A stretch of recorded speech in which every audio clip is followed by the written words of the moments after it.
LaLumiNation with the fabulous Jimi LaLumia, and I'm Susan Faber Gaide. On this episode of LaLumiNation, we're going to talk about some myths, what I call myths and legends of the music industry. So what's true about the music industry and what's not true? Because there's a lot of misinformation out there on this thing that we call the internet, where everybody posts information that is supposed to be authoritative, and many times it's not. So, misinformation is a great drag name. And I am a legend. But you are. No myth there. Myth thing. That's how you say Miss Thing when you have a lisp, which I don't. Contrary to popular. Hello, Susan. Good to see you again. Jimmy, It it's great seems to see like you only too. yesterday I know that we did our first star-studded episode of LaLumiNation, which we hope you've watched by now. If you haven't, please do. Exactly. This is a unique episode because my stomach is growling this one, not unlike the last. So there you go. It's part of the ChromeOrange virus, which is sweeping the nation. Chromora virus. Chromora virus.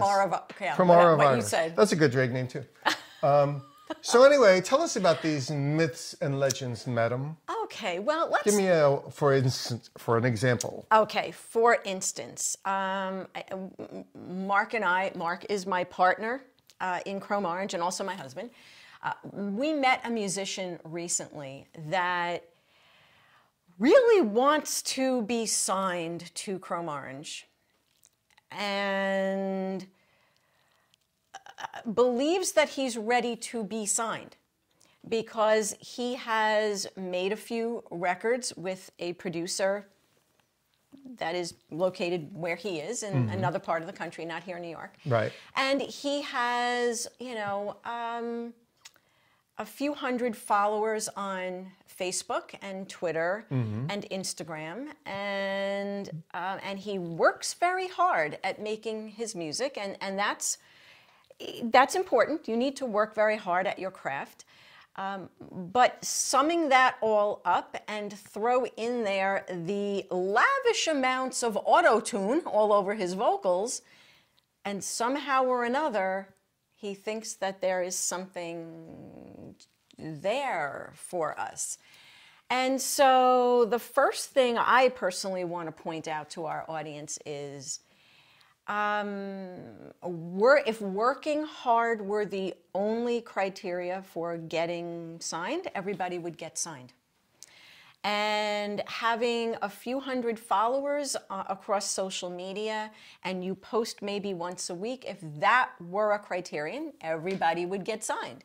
So those things alone are not going to get you where you want to go. There is a harsh reality called millions of other people out there that are trying to do exactly what you're trying to do. And some of them do it better than you do. Some of them don't.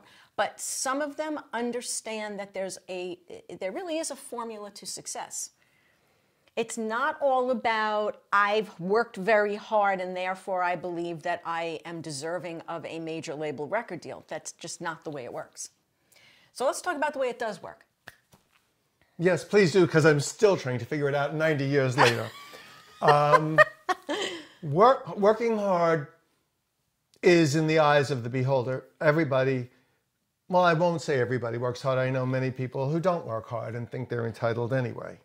They just think that they're God's gift because their neighbors and their family, boost them up to a certain level. And sometimes, if your neighbors and your family don't boost you up, it's actually more of an incentive. Yes. Not that I know about such a thing, but I've heard about the I'll show you. Well, actually, I do know about such a thing because I'm Mr. I'll show you. I've been Mr. I'll show you, and that can be a rewarding thing as well. But you need to have the goods. You can't just decide you're entitled because you're so wonderful according to you. Well, it's great that you've got an ego. It's great that you have faith in yourself. But there's also this thing called reality that I've heard about. And in the reality, nobody really cares. You have product or you don't. You have something that everybody feels is magnetic and exciting, or you don't.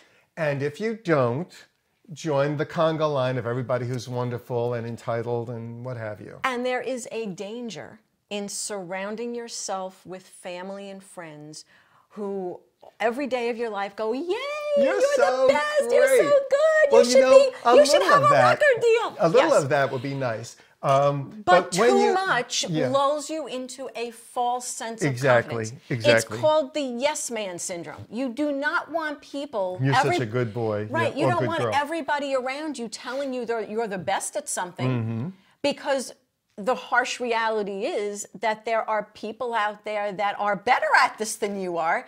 It's just your family and friends haven't met them yet. And also the way things break and what's going on in pop culture and where you fit in at that moment or you don't fit in. And if you don't fit in, there's a niche maybe that you can create.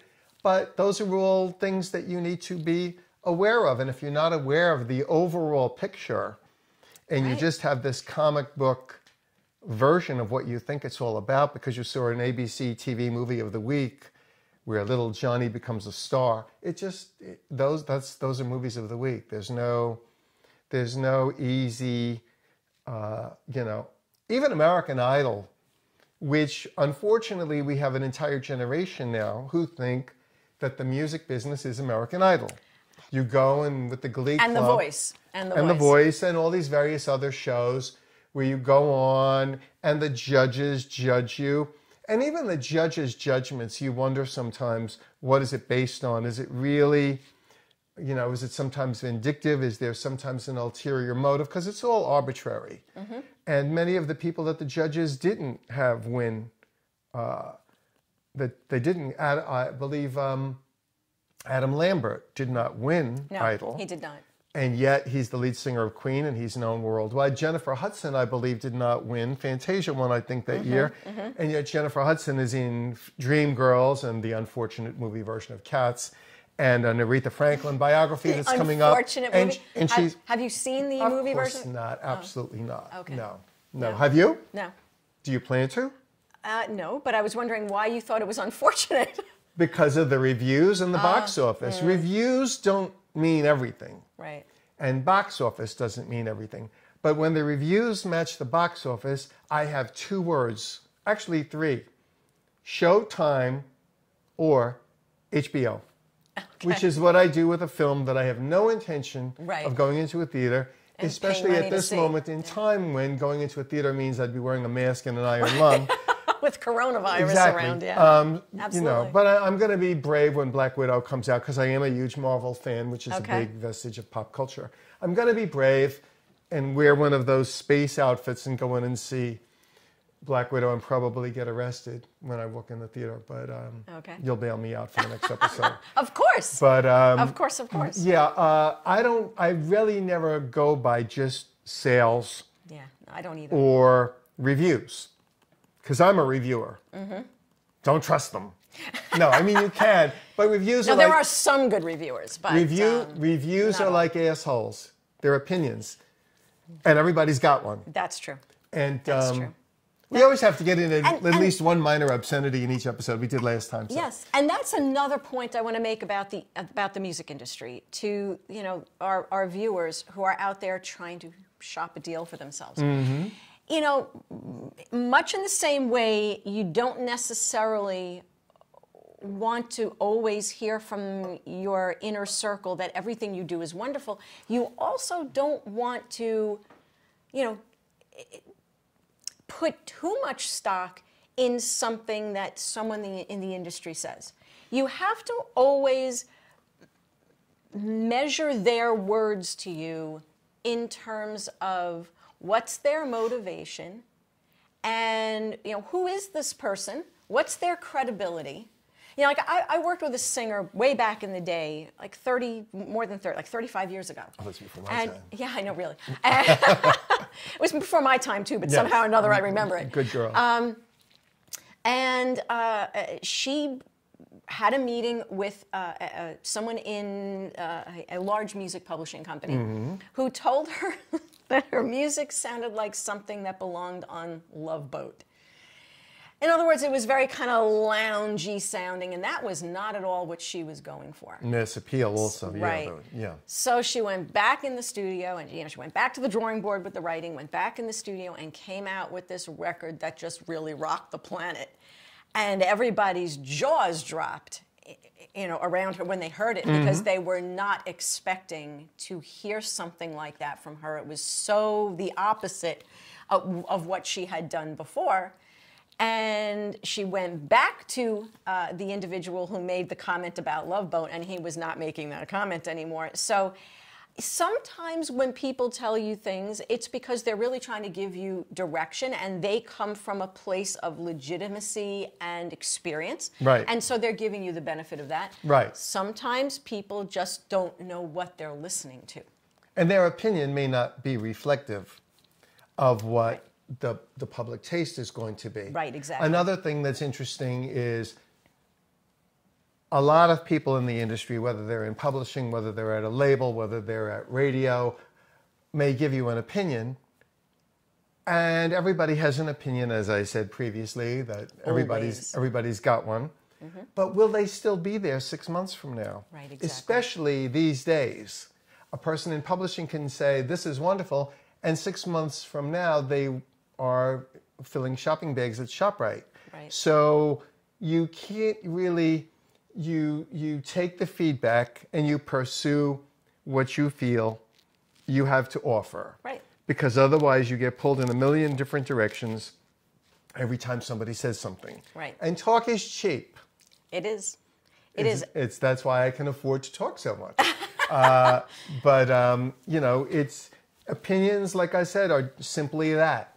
They are. And the opinions when the Beatles came out in America was that that's never going to happen here. Right.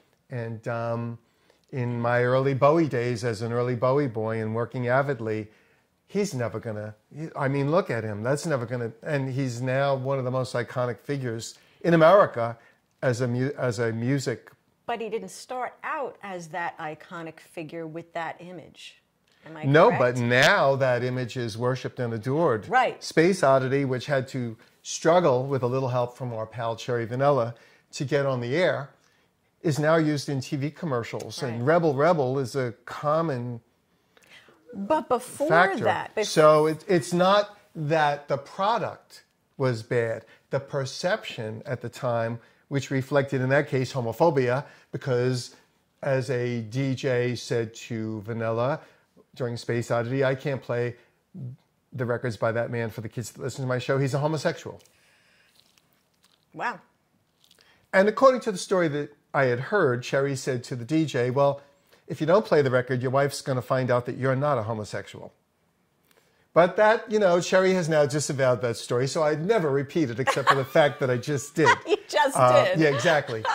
So there's perception and there's product. Right. And that's a whole nother conversation right there, because as I think we may have discussed in the previous sit-down, as a big advocate of glam, and many of the songs that were huge in glam but never got airtime in America, like Children of the Revolution by T-Rex, which now is used in TV commercials, 20th Century Boy, which is now used in TV commercials and in films and in soundtracks.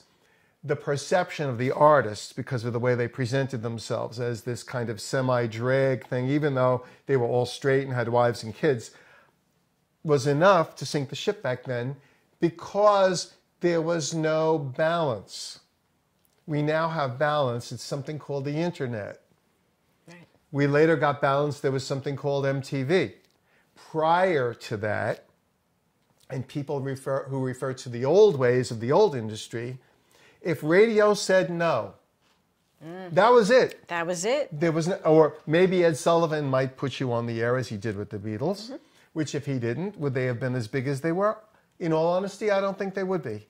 Because back then, when there were only 3 major networks and not that many things to choose from, and ritualistic TV watching, which the Ed Sullivan Show on Sunday night was, yes, it was. The entire country was assembled. In front Nobody of that was too. on their phone. Nobody was texting. Nobody because there was no texting. There was nothing. Right. So there was no internet to distract you while you were watching. None of the numerous distractions, right. because there were limited options. Right. So that's why whenever people would say, when I was hosting Beatle Fest for Mark Lapidus during the 70s, in my early convention appearances, and people would say, the next Beatles. And I said, there's not going to be a next Beatles, because even then, things had diversified. FM radio had come along by then. Mm-hmm. And at the time of the Beatles, FM radio was playing jazz and classical music. Yes, it was. So that drew away the rock audience. That's when AM started going to Helen Reddy and John Denver, because rock was being siphoned off to FM. The more choices there are, the more the options are diluted. Right. You're not going to get that massive impact of Elvis, of the Beatles. That was a product of the media. Right. Not that Elvis and the Beatles weren't great. I'm a fan of both. But would they have had the same impact? No. Because the artillery was different. You're on Ed Sullivan, bam. Bam. Yeah. You're on, I don't think Elvis was on Ed Sullivan. He was on another variety show. Right. And it was the same thing. Everybody was watching, and that was that. Right.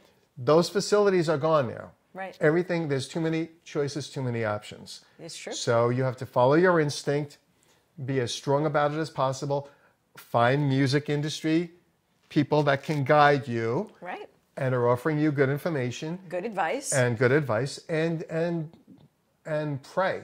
Yes. Because there's a lot out there, and it's very, very difficult to... Yes, and you know, and we have to use the internet, we have to use social media. You've got to work it every single day of your life. Absolutely. Because the reality is, I was teaching a class about 6 months ago, and one of my students, who is a fantastic singer, she is so good, she was at this industry event. And she said there were other aspiring artists there. And one of them was talking to one of the A&R guys from the major labels that was there. And this artist happened to mention, I don't know if it was a male artist or a female artist, I don't know, but quoted their social media followership at 6 figures. It was like somewhere around like 100,000. Mm-hmm. And the executive from the major label actually looked at this aspiring artist and said, oh, isn't that nice? Turned his back and walked away. So 6 figures, 100,000 followers was not impressing the guy. Well. So now, if you've got a few hundred, a few thousand, even 10,000, you have a lot of work to do. It's really just that simple. It's daunting. It's exhausting. You will sometimes feel like, why am I doing this? Because you're going to feel like you're spinning your wheels in the mud. Well, I'm just going to say, right? Yeah, but I am going to say in defense of the guy who was told that number and said, what did you say he said? Oh, isn't that nice? Well, I would think the first time, and I don't know who the person is. I don't either. But I can probably imagine that if the person's been in the industry for a while, this is not the first time that someone came to him with 100,000, and possibly the guy said, let's go. And it turned into nothing. Because there are many, many people that have 100,000. Right. And through various tricks of the trade. Right. And that does not equate necessarily. Right. People thought it would. It Right. does not. No. 100,000, 200,000, 500,000 means you're going to get the income from YouTube of what those clicks generate. Right. But beyond that does not mean radio, does not mean sales, does not mean right. live shows, does not mean... And so good luck with that indeed, right. because people have found games and ways to increase those numbers. Right. And just because you've got 100,000 followers, it could be any number. It doesn't matter what the number of followers or how many people like your page. And the point I'm making is how many of them are legitimate. Exactly. As opposed to these games that are played to up those numbers. How many of them engage with your content and with you when you post your content? Are they just looking and then moving along? Right. Because that in itself will get you the click. I see a lot of aspiring artists with many, many followers. They've got a lot of page likes. Mm-hmm. But when they post on their page, nobody pays attention. That's it. Nobody even gives it a token So it like. makes you wonder about the page likes, and it makes you wonder about the value of the page likes. If you want to go viral, you have to get people to share your content. It's not enough for them to just click like. Oh, I'll just click on that little like. It's not enough for them to even post a comment. And they're only going to share it if they really feel strongly about it. If they don't want their friends saying, why did you show me that? Exactly. Why did you put that on your Why page? am I looking at that? Right. Why am I looking at that on your page? It's going to have to be something, I mean, and I'll like things that people I know ask me to like, but I'm not necessarily sharing them. And people will message me, Jimmy, please share this. And no offense, everybody, I love everybody, and I have just under 5,000 Facebook friends, and those are all legitimate because... But your friends work for you. They react when you post. They do because I don't... You don't ask them to. Share things unless I really feel that it's worthy of their time. Not of my time, of their time. Because if I do that once, they're not going to trust me. And I noticed also you very, very rarely ever ask them to share what you've posted. You just make good posts, and your posts motivate them to share it. It's not like you're there. Please share to me is like, please, can I have some more? Please invite me to your party, right? Yeah. Please, can I have some more? You know, the Oliver Twist. Oh, pretty please invite me to your soiree. Exactly. Yeah, no. You can't, it doesn't work. Exactly. And you can't blame the kids because they've been fed some of those myths and legends that you opened up with. And the myths and legends are, if you have 100,000, if you have 300,000, if you have 500,000, it just means whatever that equates from YouTube, which is not a whole lot, because I can tell you with a duet that I did with Jane County on Leave My Pussy Alone, 10,000 is like pennies. Yeah. It's pennies. So 100,000 is probably not pennies, but it's probably not anything you're going to buy a house with. Right, yeah. Maybe a nice meal at the Red Lobster. That's a means to an end. That you can go out and do live shows if you so choose. And Jane's not doing live shows right now. I'm not doing live shows right now. Does that mean you might? Well, anything is possible. Okay. Anything is possible. But there has to be something at the end of the tunnel that people will say, oh, Jimmy's in town. Right. Let's go, you know. And if you're not doing that, you're just hoping that these likes are going to magically turn into some body count somewhere when you decide you're going to do a show. And speaking of counts, I see our executive producer, Mr. Mark Gaide, staring at that clock. Are we dangerously near? We can keep going? We can keep going? How many minutes do we have? Yeah, oh, 10 great. minutes. 10 wow, minutes. There's a lot we can do there. Yeah, we try to keep, talk about. We try to keep this production under control. You know what else? You know what else I want to talk about, Jimmy? That this is perfect for you. Okay. Everybody somehow or another thinks that PR is dead because of social media. Please explain to our lovely audience why PR is not dead. Because if there's no PR, you don't exist. Right, exactly.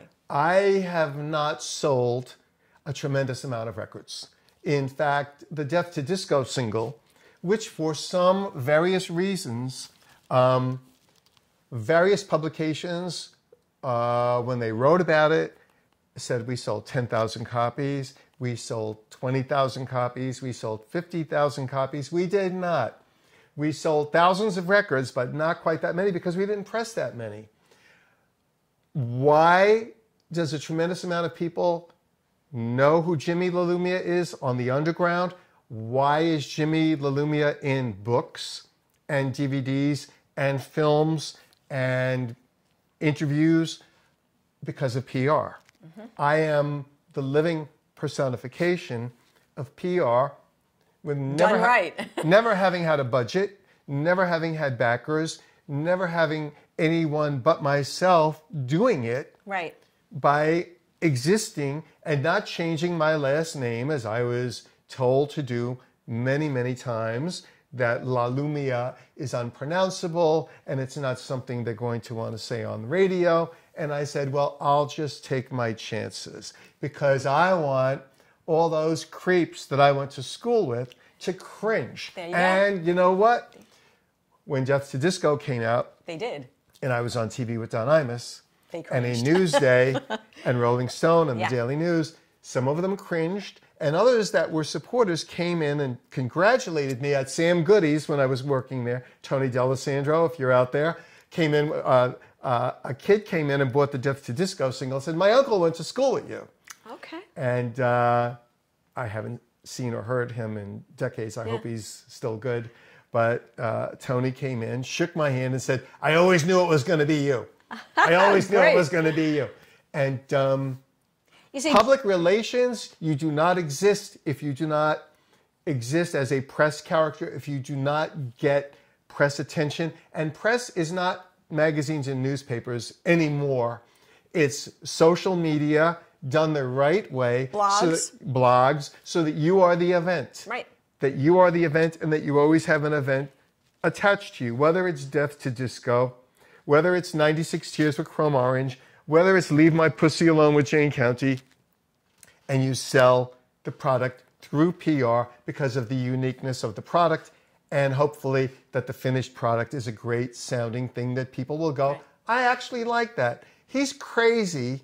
He's kind of a creep. He's annoying, and he never stops talking. But that record is actually really pretty good, you know, and everybody's entitled to their opinion. But I don't care what you say about me, as long as you're talking about me and not someone else. PR is really all about getting attention, drawing attention to yourself. Hello. You've got to become the master of the PR stunt. You have to love it, and you have to live it. You have to put yourself in the hands of people that guide the ship. And if you are guiding your own ship, so much the better. So much the better. And actually, a lot of people in my first era, in that 70s era, resented it. Well, he can't really sing. Well, I think 96 Tears changed. Oh, you can really sing. Changed that. That was a good vocal, by the way. That's a really good vocal. Thank you. Well, I had a good team. You know, there's the resentment, so they're going to try and put a spin because they just can't stand how fabulous you actually are. Well, if you're not fabulous, you're in the wrong business. That's exactly right. Show business. Like no business I know. You know, you've got to give people something to latch onto. They have to want to like you. That's right. And you have to not be the kid next door. Exactly. Because, and I know we've only got a minute or two left, young man, I believe. Our producer is letting us know. He's giving us the fingers. As the late, great Diana Vreeland, the original editress of Vogue magazine, said, "We're not interested in the girl next door. If you want the girl next door, go look next door." Absolutely. Yes. Or the boy next door, or the band next door. You don't want to be the boy or the girl or the band next door. You want to be something that you don't see next door or down the block. You want to be something unique and individual, because a lot of people are not. That's right. But here are two individuals, and always a pleasure, my dear, once again, to conclude another LaLumiNation with you. And the steady hand of Mark Gaide in the distance, signaling that I think we're just about there. Yes. So we're going to see you next time on LaLumiNation when...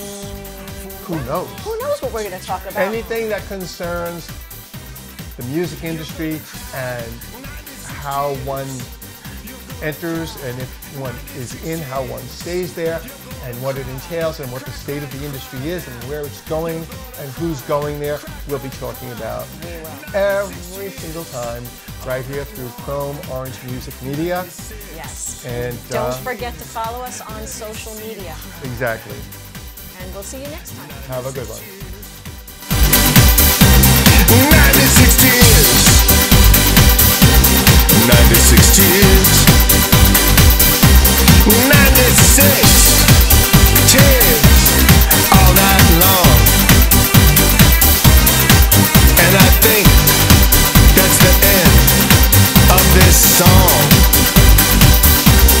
96 Tears.